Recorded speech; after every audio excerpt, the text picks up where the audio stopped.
talaba.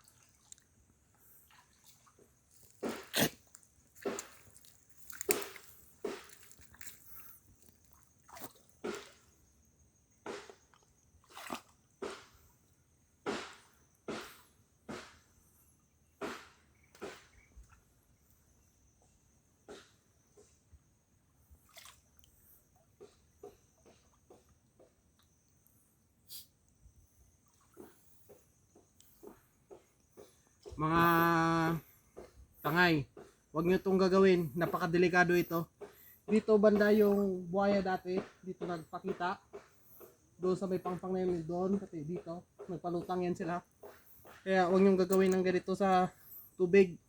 Lalo dito sa Iwahig River sa Maasin. Never nyo gawin, baka matulad kayo sa tagabayan na nakagat ang puwet. Pero nakasurvive naman, pero nakagat. Ganito magkuha ng talaba. Ito mga tangay. Pag kinain ito masarap to. Kasi napakadelikado ng sinuong ko dito para makuha lang. Mga tangay, may natutunan naman kayo sa akin. Salamat.